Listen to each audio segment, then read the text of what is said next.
Good day, Amherstburg. It's myself, Laura D'Alessandro. And it's Ron Giofu from the Rivertown Times, back here on the airwaves of CKBG 107.9 The Berg for the RTT's Week in Review. What style of coat are you wearing today, Ron? Winter, spring? I've kept the winter one on today. I've got to go to a soccer game later, and it's not overly cold, but it's chilly enough to not want to stand outside too long in a spring jacket, so I've kept the winter one on. They're calling for snow overnight, that cursed S word in April. We shouldn't be saying that word this time of the year. Yeah, I wouldn't think. I saw it flying around here on, I believe it was Friday, and that was enough for me in April, but more possibly on the way, so I have to make sure I keep the heat on in the apartment tonight. And then 70 degrees next week. Of course. It's Southern Ontario. What are you going to do? That's right. Essex County weather. Turning our attention to the paper, Coach Dan Pettypiece, received a Heroes-type celebration on Saturday at the Libro Center. Dan has been a fixture for AMHA for over almost 50 years, 5 decades. Yeah, it's been about 49 years. He started his coaching career in 1976, and he's coached, done skating clinics and all kinds of stuff, really helped out on and off the ice with children, youth, and even into adulthood. He's really given back to the community in many ways. He's no stranger to the Libro Center, and of course, obviously, he was at the old AMA arena for many years. Many people know him as Petta, and I'm just lucky enough to know him at all. He's just a great guy, and I was really happy to be out there at the Libro Center on Saturday morning. It was almost an hour-long ceremony, and appropriate enough held on the ice. And I guess where else would you have it for Dan? He gives back in so many ways, and the community wanted to give back to him. So it was great to see. It was great to see his family out there to enjoy it with him. And I got my own little piece on Dan on page 4 of this week's paper. And a well-deserved honor for a great guy and a great coach and a great community ambassador, that's for sure. But he's not retiring. He is not retiring. He made that very clear. This is not a retirement speech. He's not sick. He's not retiring. He's just the hockey community decided, you know what, we need to honor this guy, and rightly so. But you'll still see him around the rink. Like he said, he's in fact, he concluded his remarks with "see you at the rink." So perfect. He'll still be around. So that's great to see and great to hear, and look forward to seeing a lot more of Dan in the future. He's going to make that transition from AMHAA over to what are we now? The Lake Erie North Stars. That's right. Yeah, you heard it here first. They decided this morning after over 600 votes came in over what the new amalgamated team will be, and that's what they agreed upon. They did send around last Friday 3 examples that you could pick from, and one of them being the North Star with a little bit of a change to the North Star logo. It was more blues and some grays in there, so they're going to send out the confirmed logo in days to come, so keep an eye for that. Yeah, we made mention of it in this week's paper. Unfortunately, I didn't have the results by press time, but it was North Stars, Hawks, and Kraken were the three logos and the 3 nicknames that the hockey families could vote on. You being one of those hockey families, you got me the word of who they were, and I've got it in the paper. But now we can get it. Now we've gotten it over the airwaves. It's North Stars, Lake Erie North Stars. How exciting. The topic of Amherstburg policing continues. The issue was discussed at the county level, and the response wasn't exactly what the town was hoping for. Well, we feel for you, Amherstburg, but we're happy with what we have, kind of sentiment around the table. The issue's not dead yet. A report's still going to come back to county council in the future, but there's many around the table saying, you know what, we have our policing and we like it, and we're going to stay with it. And Amherstburg was looking for more of a regional approach and seeing what the interest was, and it doesn't sound like there's a whole lot of interest out there. They're kind of cool to the request. They didn't embrace it with open arms by any stretch of the imagination. There was some folks around the table that still wanted a bit more info and still didn't want to slam the door just yet. And so the issue's still alive, but if you're looking for a regional solution, it doesn't sound like one is forthcoming, or at least a lot of minds seem to be in need of a change. But so Amherstburg's still kicking the tires on its other option, and those options are coming in a report on the April 14th council meeting.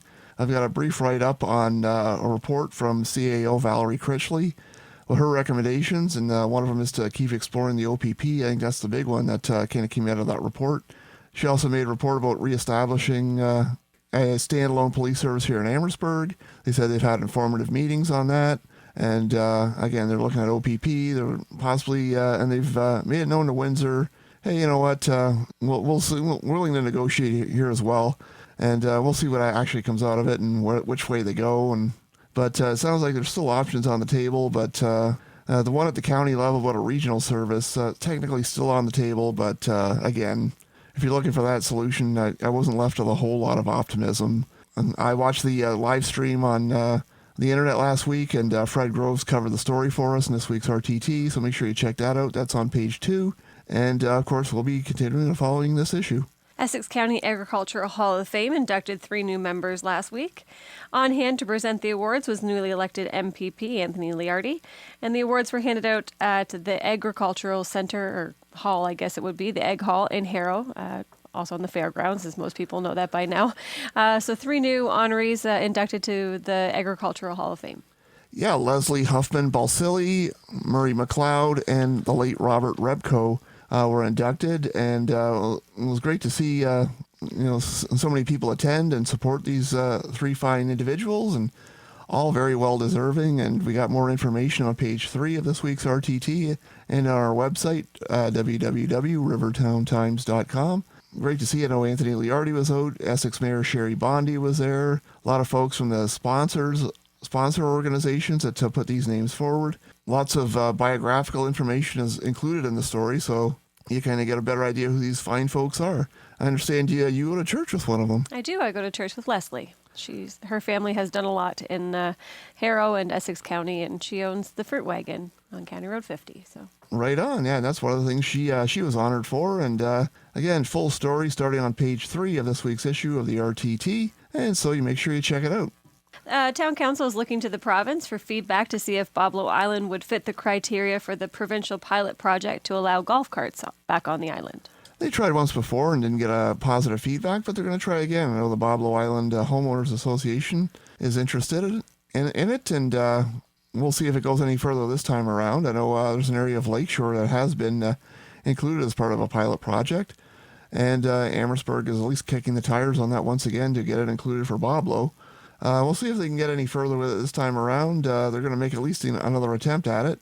There was some talk of other areas in town and down by the beaches and some of the areas of town and around Lake Erie, but right now they're just going to stick with Boblo Island and see where that goes. They're going to put another application to the province of Ontario, and will they be successful this time? We'll see.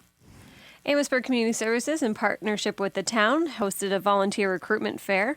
16 volunteer organizations took part in that event, and I know Kathy DePart-Lameo, on behalf of ACS, was pleased not only with the amount of community groups that came out, but people looking to volunteer. She was happy with the amount of community members that came out looking to invest in the town and the community itself. And talking with a lot of the nonprofit organizations and churches, they were quite enthused also. A lot of these groups are always looking for volunteers. It's sometimes it's tough to get people to come out. A lot of people have busy lives, and sometimes the time isn't there to volunteer in your community. And a lot of times other people don't know exactly what these organizations do. So it was a chance for the organizations, for the churches to introduce themselves to the community, tell them who they are and what they need. And folks went around and signed up. And again, we got a full story in this week's paper.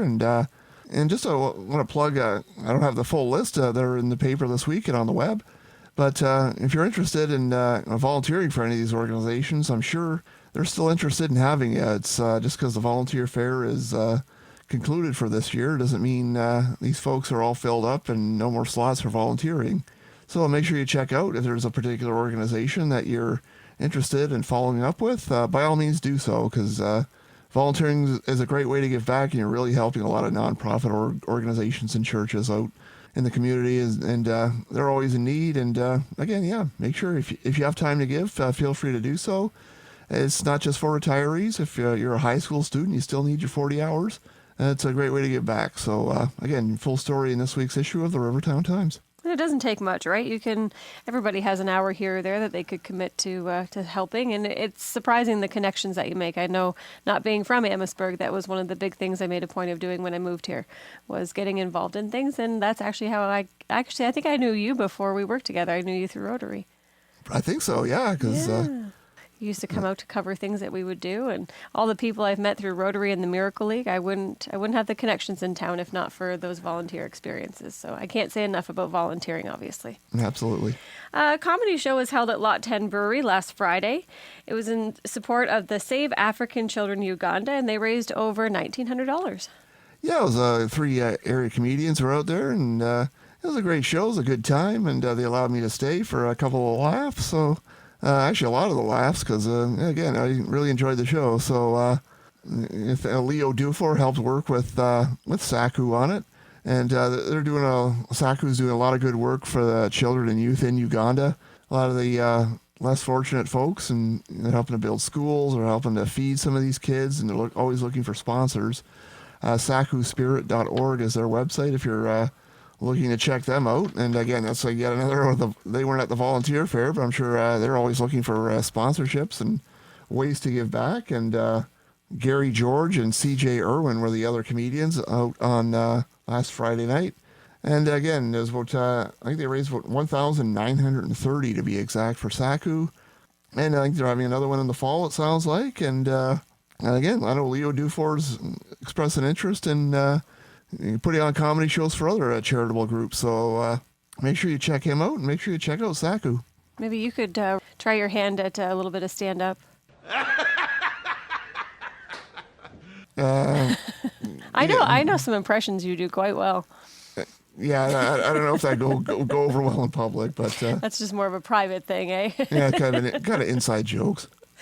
Turning our attention to sports, the South County Predators Girls Hockey Association held their end-of-the-season fun day last Saturday at the Libro, and I know you were out there watching everything that was taking place. Yeah, they wrapped up the season. A lot of the kids having a good time, and the aforementioned Dan Pettypiece was one of those coaches helping out with the kids. In fact, it was part of that fun day where his celebration took place.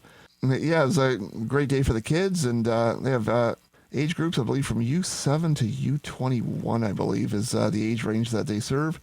Throughout the course of the year, they use ice time not only at the Libro Center here in Amherstburg, but also in Kingsville and Harrow as well. And it's quite the busy group, and they had about, I believe, 160 girls as part of the organization this year. It was great to see everyone out and having a good time, and we got a full story on page 15 of this week's RTT. We're a 20-pager this week, so make sure you check it out. North Star Sports, their spring sports season has kicked off with boys and girls soccer. Yeah, a bit of a rough start for the Wolves. The boys are 0-2 to start the year. I checked out part of the game on last Wednesday afternoon. They lost 2-1 to the Assumption Purple Raiders. They traveled up to the city on Monday afternoon. They played Westview Freedom Academy at the University of Windsor and dropped a 4-1 decision. The girls were also on the road on Monday. They were in Bell River. They lost 2-1 to the Nobles.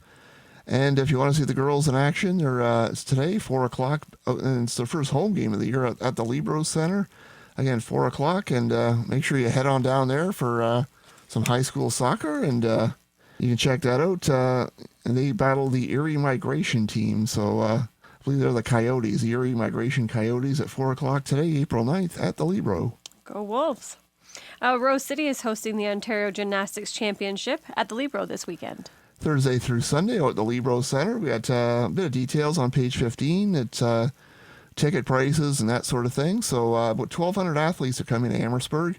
Again, this year they'll be at the Libro Center, and it's always great to see some of the young talent go out there and do their thing and show their skills. And it's always busy out at the Libro Center during this weekend of the year. And again, it's Thursday through Sunday, April 10th through 13th at the Libro Center. And make sure you check that out. And again, some details on page 15 of this week's RTT and on the web. My son Luca, I was saying last week that they were playing in their last tournament of the season last weekend in Bell River. So it didn't really go... Well, it went as we expected, but not the way we wanted. They lost 3 and won 1. But I just wanted to highlight a moment, and it really spoke to why I think we signed all of our kids up for sports. Our last game of the year, we were down 2-0 a minute into the game, and they pulled our goalie. And poor little Alex, he was crying on the bench in the corner. I know he was upset. His head was hung, and he was pretty upset. And the play continued on the ice. We were all kind of watching. And I looked over, and Luca had made his way from the bench to the corner of the bench there where Alex was standing. And for a moment, he put his arm around Alex and then just whispered a few little things in his ear and stood with him there for a bit. And you could see Alex's head raise up, and he took in what Luca had to say. And I don't know what Luca said to him, but to me, it doesn't matter. It mattered that Luca saw that and went over, and you win and lose as a team. So I want to, give all those sports parents out there, we're not doing this for contracts. We're not doing this for accolades. We're doing it to teach our kids things. And it couldn't have came at a more poetic moment, the last period of the last game of the season, to see Luca do that. And I know that sportsmanship like that is alive in all of our kids. So keep driving, keep plugging, keep paying, keep supporting, because it does pay off in a lot of different ways. Yeah, Luca's a good young man. I've had the pleasure and privilege of meeting him on several occasions. He's You've known Luca more than half of Luca's life. I think so. Yeah, it's been a little while, and he's a very nice young man, very quality young person, and it's great to hear he's doing that and really helping out his teammates and showing some good team spirit. Yeah, and I think it speaks to Dan Petty Peace guys like Dan. There wouldn't be organizations like AMHA with not the support and the volunteer fair. This whole paper just comes full circle. Exactly. Yeah. The volunteer fair, it all comes together. So if you can get involved and support your kids in what they love to do, it'll come back to you tenfold. All right, turning our attention to this weekend, we have Sip and Swap coming up at GL Heritage. It's sponsored by Purple Vixen and 519 Culture, supporting the Amherstburg Food and Fellowship Mission. That's going to be on Sunday from 12 to 5. There is an ad on page 19, but a little info about that. So you bring 20 articles of clothing, or you could bring jewelry, you can bring books, you can bring shoes, as long as it totals 20. And you come to GL Heritage with your items that you donate, and they'll lay them all out. We can kind of shop around, and you can take up to 20 items back home with you. And whatever is not taken that day will be donated to the mission, as will the $5 entry fee. So it's a great way to come out, have some social time, get a little more spring wardrobe, and do some good for the mission too. Also, Music Express is hosting a concert at Harrow United Church this Saturday, April the 12th at 2 p.m. That's 45 Munger Street in Harrow. No need for tickets. It's a donation at the door, and there's an ad on page 14 for that. Gibson Gallery is holding their opening reception for their new exhibit. The exhibit is The Colors of the World, a solo exhibit by Deborah McAllister. That's going to be on Sunday, April 13th from 1 to 4, and their ad is on page 2. Are you going to head over to that, Ron? We'll be giving some coverage to that. Again, the exhibit actually opens on Thursday the 10th and runs through April 27th. The Gibson Gallery is open Thursday through Sunday this time of year, and they're from 11:05. And again, we'll be at the exhibit on Sunday. Perfect. And I'll be at the Sip and Swap. So if you want to come pick through my old clothes, be my guest. Dominic asked, can she only bring 20? I think he thought I could probably triple that. So that should be a fun day. I haven't been to one. I know they've hosted them in the past, but I'm excited to head out to this one at GL Heritage on Sunday for sure. Anything else, Ron? I think we covered a lot. We got a lot more in this week's paper. We've just kind of scratched the surface. Windsor Symphony was out and about. They were at Christ Church this past weekend, and we have had that, a recent concert they had at Amherstburg Public School. We got all kinds of stuff, more county council stuff, more stuff from town council, and just we got a Rotary Cornhole tournament. We've got all kinds of stuff. So chock full of news, chock full of ads, so pick up this week's RTT. And next week, just a reminder, will be our Easter issue. So we're going to be doing our business card special. We'll have a coloring page in there for the kids. So if you're an advertiser looking to get into that, the deadline is Friday. So give me a call, 519-736-4175, or send me an email at sales@rivertowntimes.com. All right, Ron, that's it. I think that's everything. Yeah, just a shout out to our drivers, Ken and Louise. They're going around the community, stocking up stores, stocking up our newspaper boxes, and filling everything up. Our phone books are in some of the boxes, so if you see them, make sure you pick up your copy. And if you see a newspaper box later in the week that runs out, give us a call, 736-4175, and let us know where it needs to be refilled. So again, thanks to Ken and Louise. And they're doing a great job for us this week again, as always. All right, Amherstburg, take care. All right, thanks, Amherstburg. Have a great day, have a great week, and see you next week at noon and the replay at 4:30.